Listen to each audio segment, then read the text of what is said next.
So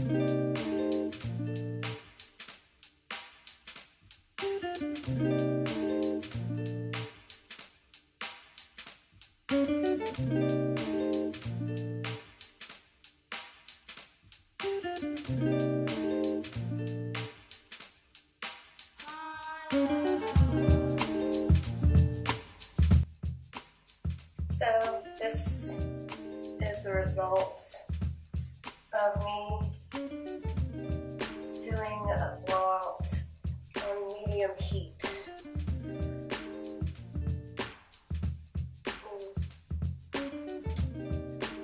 But I know exactly what to do with this particular texture of hair.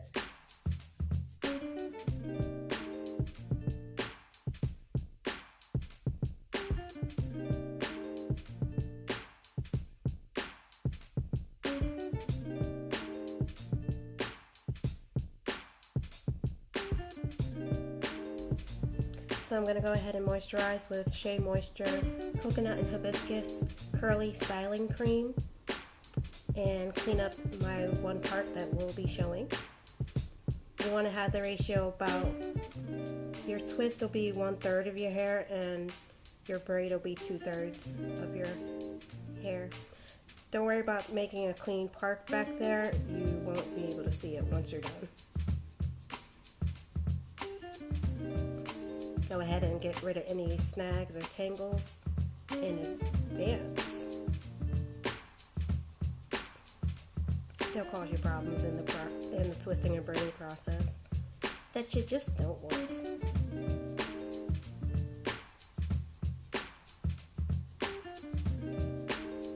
So I'm just checking to see what's what, and that's pretty good for me. So I'm going to go ahead and take this, make sure all of the hair that I want in that side, twist it into a little bun, and then grab me a clamp. I would use a harm-free stretchy tie, but I don't have the patience for my hair to be in any kind of barrette other than a clamp.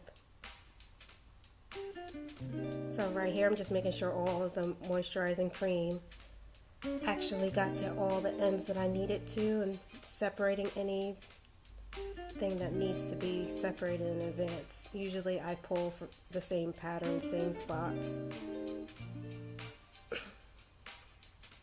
So you're going to go ahead and get to the very, very top tip of your edges, the closest you can grab.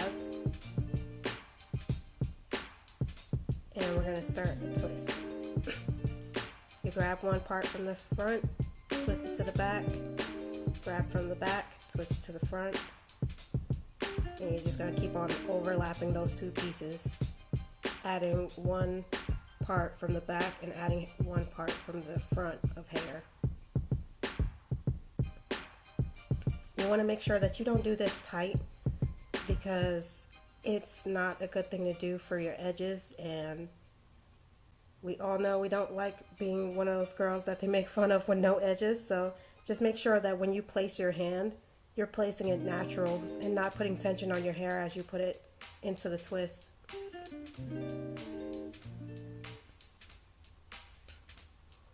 Smoothing out from the very beginning of the twist to the end will give you a nicer result.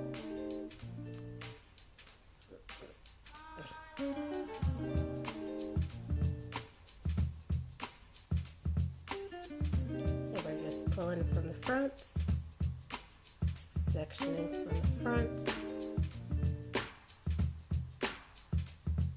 twisting it to the back, pulling from the front,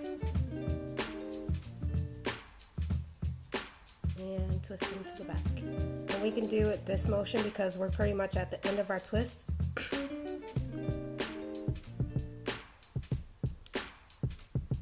You want to twist it until it will pretty much stay without any hassle. If you have a bunch of flyaways and it starts to get to that point where you see a lot of them, go ahead and stop. add some more moisturizer and continue braiding. Well, twisting. Go ahead and wrap it around your finger. Get one of the trusty clamps to hold it for a little bit, and we're going to get back to that side. We're going to start over to our braid.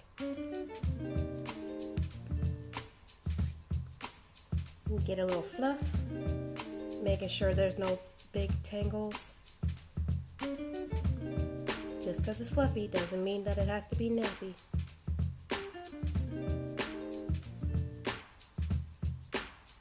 Okay, so we're going to grab a pretty good size, I say about 3 inches of hair straight across, about good size, because that's where we're going to start our braid. Divide it into 3 sections.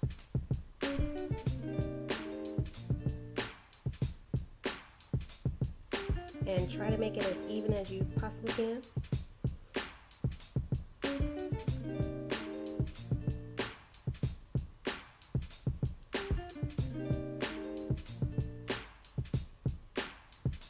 And I'm just making sure that there's no stray hairs, just making sure it's pulled taut. And then we're going to go ahead and start braiding. For this braid, you do not want to actually braid tight. You want to, from very beginning to end, you want to braid it loose. With your hair fluffy like this, it shouldn't unravel either way. A good way to keep it from being tight naturally, is to not close your hand completely at any point. Pretend that you have a small ball in the palm of your hand, and it is stopping you from closing your hand all the way around the hair. That way you won't be naturally inclined to start tugging or pulling or making the braid too tight, because I don't want to go back after it's braided to tug on the to make it fluffy. I want to just automatically make it fluffy when I'm braiding it. Make sure to grab the hair enough, not tight, but just enough for it to lay down neatly from the back to the front, and just keep on from the very top of the braid to the end, nice and loose. Even if your hair is shorter, it shouldn't come out of the braid if it's fluffy and moisturized.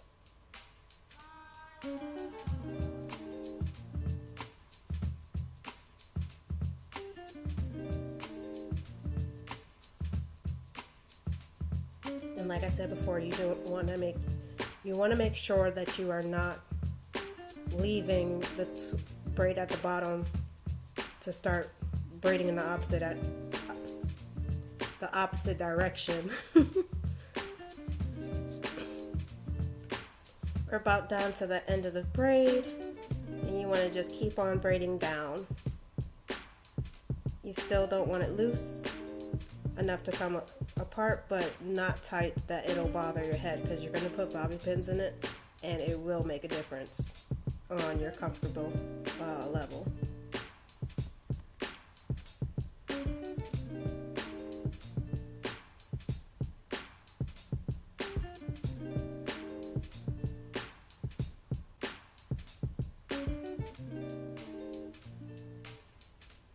We're going to go ahead and fold it just enough to reach the other side of our neck.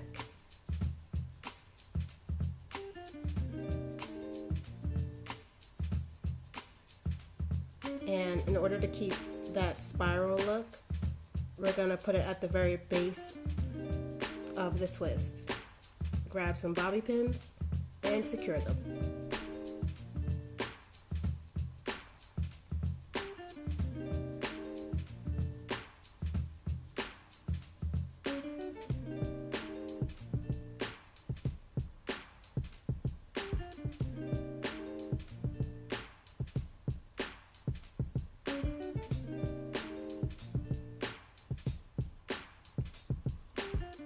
Now I see we got this little puff. It's okay, because we're going to tuck it in and pin it down with some bobby pins to to make sure that it's even in the back, so that when people see it, they will think that it was effortless.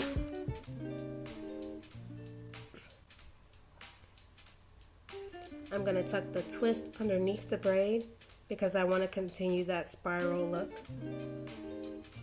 And I'm going to secure the twist down to my nape of my neck and also secure the braid and the twist together.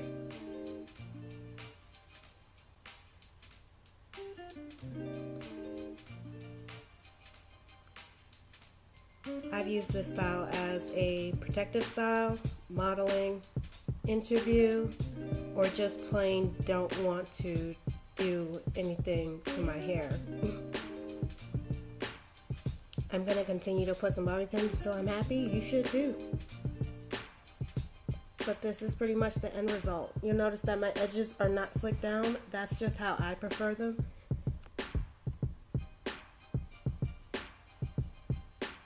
So if you want to slick them down, you can go ahead. But me personally, I'm going to go ahead and keep them curly.